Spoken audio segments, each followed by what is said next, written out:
So actually, viewers, Hope Uzodinma, Soludo, and Mbah are the reason why Southeastern Development Commission is stagnated over the years.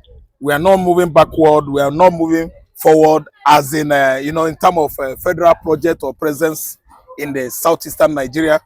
And I'm telling you that anyway, it sounds so strange because we know that the stagnation of development in the Southeastern Nigeria as the result of the beneficiaries of the political system in Nigeria from the Southeast. The beneficiaries are all the political juggernautes from Igbo extraction.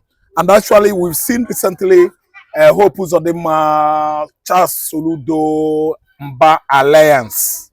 These three governors, they allied together to make sure that no federal government projects is visible or available in the Southeastern Nigeria. And I'm telling you, what Fulani hegemony has come out to tell the world is true. If you look at the body languages of these three governors, I mean Enugu State Governor Anambra and Imo State, Hope Uzodinma, you'll actually find out the spell doom. They spell doom to anything that brings positive interest into the Southeastern Nigeria. Three of them, Mbah, Uzodinma, and Charles Mbah for Soludo. See, and it's no news to me, only that so many people who have not yet gotten this information, it spells a great doom to them, because I know that even if you bring 200 Hope Uzodinmas, 300 Peter Mbah, and 400 Charles Soludo, I am not perturbed. No Igbo man is perturbed. Of course, we know that in recent time, we've not seen any presence of federal government projects in the Southeastern Nigeria, and we are used to that. Ask me why. It occurred in 1970 after the war. General Gowon came out with the agenda of renovation, reintegration, that's reconciliation, reconstruction, and yet we've not seen any played out in the Southeastern Nigeria. So we've been stagnated in terms of bringing a federal project presence in the Southeastern Nigeria for 54 years now. I'm used to living that atmosphere. Every man is used to living that atmosphere. That's why we become so persevered, resilient, committed, devoted to bring development into Southeastern Nigeria by ourselves. It's not from the state government, it's not from the federal government, it is by Igbo individuals. Igbo man, of course, I know, resurrected from 20 pounds into multi-billion facilities, institution in the Southeastern Nigeria. As I'm talking to you, everything we are using in the Southeastern Nigeria are being manufactured by the Igbos. Igbo industrialists, they are very, very industrious. You have a cola industries that manufacture this ever soup, ever wine.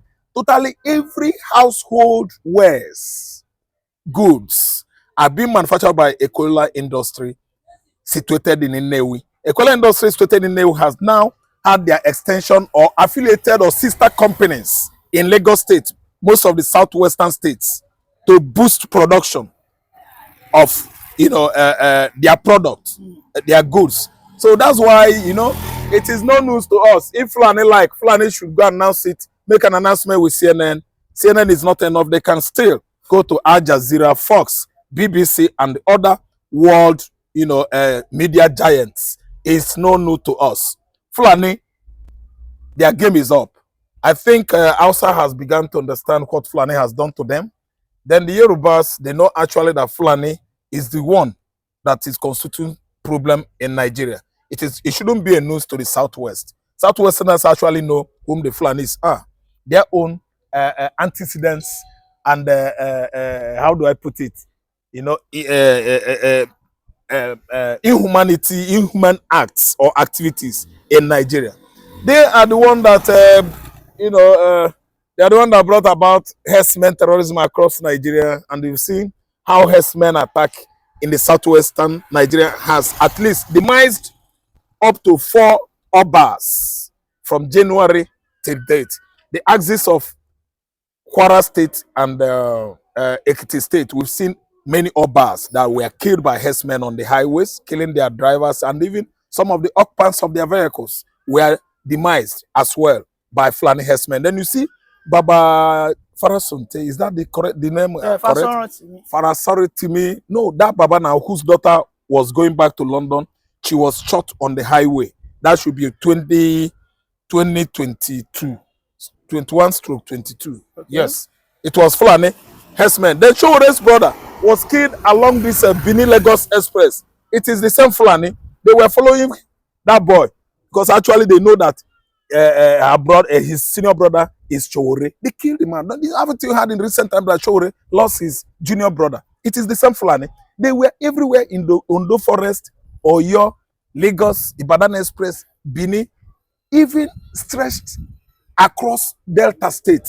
They are there, disaliving farmers, bringing, this kind of intimidations to the farmers in Delta, in Ondo, in Edo, thereby making food scarcity billowing high in Nigeria. There is food drought as I'm talking to you now. No food in Nigeria. Look around you, call Aboki. Yam vendors, they are all Aboki in Lagos. Just ask them the price of yam nowadays. You see that a tuber of yam, big one, fat one, like on nature yam, is cost 9,000. One. It wasn't like that before. Who are the cause of this problem? Who are the causes of this problem? It's the Fulanis.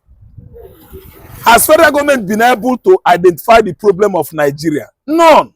Because why? You have Fulani in every department of federal agencies, filled with Fulani, public office holders. They are the one, and there's nothing to show yet in the north. If Fulani could occupy all these federal agencies, why is it that the north still lacks infrastructural development, infrastructural or social amenities? Nothing is being visible in the north. North still remain the most affected, poverty-stricken region in Nigeria. Why? Former petroleum ministers from Chagari to not from Gowon. Yes, there was a time this man was a petroleum minister, the so-called Buhari that did not have at least Cambridge certificate, let alone WAEC, was heading our petroleum ministry before. Why? Did he have the qualification? No, he didn't. Even during his WAEC attestation, this guy could not even get 4 passes. Fail yourself, F9. No, nobody could even trace his name in WAEC registry. The attestation for WAEC, attestation of WAEC examination for Muhammad Buhari was only in Nigeria here. It wasn't possible in Liberia. It wasn't possible in Sierra Leone. I don't know what to understand. The Ghanaian people we know, Sierra Leoneans and other West African countries, they have not seen his name in the WAEC registry. I don't know what to understand. He didn't take WAEC, yet he managed our petroleum ministry. How could that kind of brain, lead well or rule by examples? Mr. See, let me tell you, okay. No developmental infrastructure in southeastern Nigeria is because of the fear of the Igbos industrial expansion. Before I let you go on, yeah, you said something that the resurrection of the Igbos from 20 pounds to billions of dollars today, maybe it's the reason why the Fulanis are conspired, have inspired with the Yorubas to sabotage the continuous economic advancement of the Igbos. I don't know. Do you think this is that's right? Yeah, that's right. You are saying the right thing because our economic development. You think because of that miracle to go from? It's because of the miracle, and they are now they are now fidgeting. They are now intimidated. They are all jealous of the Igbos because we resurrected all of a sudden from 1970 till date upon the fact that we were patrolled as a result of food blockade during the war, and upon all these tribalities, Igbo man still resurrected from nowhere economically and still become the giant of industry and commerce trading in Nigeria. Economically, the southeastern region we know has gone beyond that. Above every other region in Nigeria, we are the one that is, advancing, rapidly into economic, let me say, growth. I don't know what I understand. Yeah. So the fear of the Igbos at the beginning of the wisdom of the Fulani hegemony, Fulani Hausa hegemony in the north. They are very, very afraid because of the kind of intimidation Igbos are coming out with this time around. Industrially, economically, we are intimidating the Fulanis, irrespective of the fact that they are all over the wharf, port, boundary, borders. I don't know, in Nigeria. They are the one in charge of customs. They are the one in charge of immigration. Are you sure you are defeating the Fulanis? The Fulanis everywhere in Africa, but Igbo has come out competently. I don't know what that's. But I think they're having an advantage ahead. They are having an advantage because Nigeria is concerned. Yes, because everywhere in Nigeria they are the one. The politics of Nigeria is on the Fulani's hands. Why? They mounted on their Hausa host. I don't know what understand. They are guests to the Hausas. They use the Hausas. They intimidated the Hausas. They deceived them and mounted on them and instilled on them a strange religion. Brainwashing them that their own Islam is the best Islam. That's why they forcefully led the Ayunfo. Oh, what's the name of that king? King Yonfa.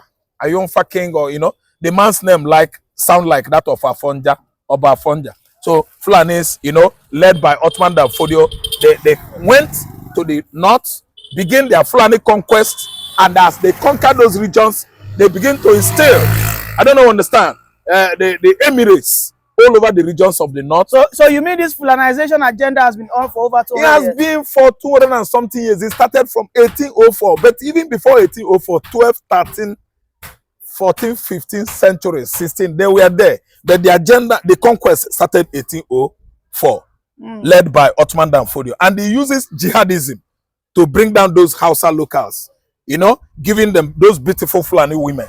And after the marriage, they use it as sex evangelism. I don't know, understand. And they prevailed on the Hausas. After doing that, they started, annihilation of the Hausa indigenes, elimination or extermination of the Hausa indigenes, gradually using their women as sex evangelists, and make sure that they succeeded on demising the Hausas in their large number. And today, they have colonized the north. They are in charge politically. If you see any competent politician in the north, not to ever think he is an Hausa man. He could be a Fulani man. Actually, he is. Because the Hausas are largely farmers in the north now. Are you telling me now that the Hausas who own the land have become second-class citizens? Yeah, they are second class to the Fulanis. Actually, tell me a prominent Hausa politician in the north. There is none. Is Kwankwaso not an Hausa man? Kwankwaso is an Hausa man, is a popular man, but without alliance, his alliance with the Fulanis, he cannot do what? Excel in politics. This is the man who is planning to collaborate with Ito. Yes, he's trying to do so, and he's doing so now as I'm talking to you, because I think his party won the majority of the local government election in Rivers State. His party won majority. I think I'm right? No, I don't think so. I think he's not the owner of that party, right? No. Okay, but his party sounds alike with that party. Anyways, Mr. Raf, thank you very much for that beautiful submission. Thank you so much. This takes me